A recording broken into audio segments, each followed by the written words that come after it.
Hi, I'm Dr. Bertice Berry, and I want to tell you a story. I am known in my family as someone who can find anything on the internet. It's kind of a joke. They're like, Berry got the oldest phone in America, and she can find anything on it. I used to have the oldest phones. I mean, they used to call me Bagberry because my phone was always so old. And I was like, but it never drops a call. People would look at me when I'd pull out my hardware. They'd be like, Clutch the Pearls, what is that? But they couldn't find anything on theirs, and I could. So there's a reason for that. My technology is a lot newer now. It is like really new, but I'm not wasteful. I'm not one of those people who buy the newest thing just because it's the newest thing. That's crazy. Because you can do the newest thing on the oldest thing. Anyway, I had this brilliant professor, Dr. Elizabeth Mullins. She taught sociology and stratification. Um, Her brother was a mathematician, and he was one of the great minds who helped develop set thinking.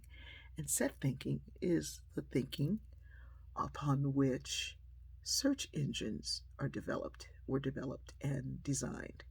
So you start with this high concept that you're looking for, and you extrapolate, extrapolate, extrapolate, extrapolate down to what you're looking for. And if you can start in a place that helps you, that these subsets get you to where you're going, it will get you everywhere. But also, it will get you to places and things and ideas that you didn't know you were looking for.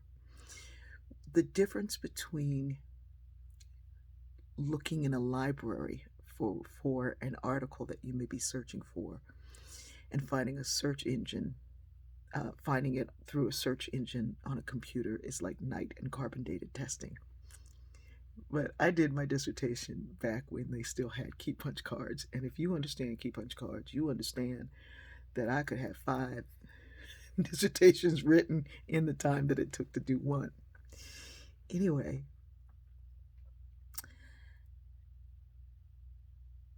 if you don't, hmm, if you think that way, it lends itself.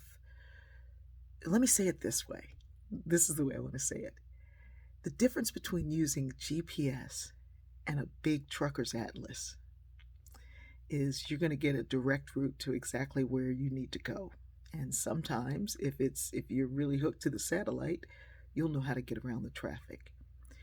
But that trucker's atlas is going to show you some places that you didn't even know you wanted to see. And if you can combine the two, you're in for a beautiful journey. One day I was traveling through somewhere. I was on my way north on I-95, and out of nowhere there was a flash flood. And we had just stopped for gas because it was raining really hard and what have you. So we stopped for gas, and there were tons of people at this gas station all trying to find an alternate route because the highway was 95 was backed up. And we found out it was backed up because it was shut down. They were shutting it down in an area that was flooding. So this one guy says, "Hey, I got a GPS. I got the newest GPS, and here's the route you should take." And this young man looked at me who was working at the gas station, and he said, "Auntie, come here." And I went over to him, and he said, "You don't want to go that way. That way is going to be flooded. That's lowlands." And he said, "I'm going to tell you how to go." And he told me to follow the railroad track all the way around. He said, "You're going to get to a turn and you're not going to know where to turn." He said, "But Big Mama going to be sitting on the porch, and she always waves at any of us coming by. So Big Mama going to wave. And that's the way you go left that way, and that'll take you right on out of town. You're going to pass the 95 where it's cut off, and you're going to get through here." And we were like, okay. So we were a little bit worried, a little bit concerned. And we got around, following around, and you could see that the rain was getting bad. And there was one area where the guy had said to go. And my manager, Janine, was with me. And she was like, "Well, maybe we should go his way because that sounds like more." And I was like, "Yeah, that sounds scientific." But look down that road. And just then, water came up over this bridge. And the car that was in the middle of the bridge was stalled. And so I was like, we going Big Mama's way. So we kept going the young man's way to his Big Mama. And we drove and drove and drove. And then we saw her sitting on the porch and she waved at us just like a sign. It was like amazing. And then we took that turn and we were out of that whole area. And then we turned on the news and heard, that people were trapped and it was flooded and all kinds of things. Here's what I'm saying to you. Diversity thinking, not people who are diverse in their thinking, but diversity thinking as a tool.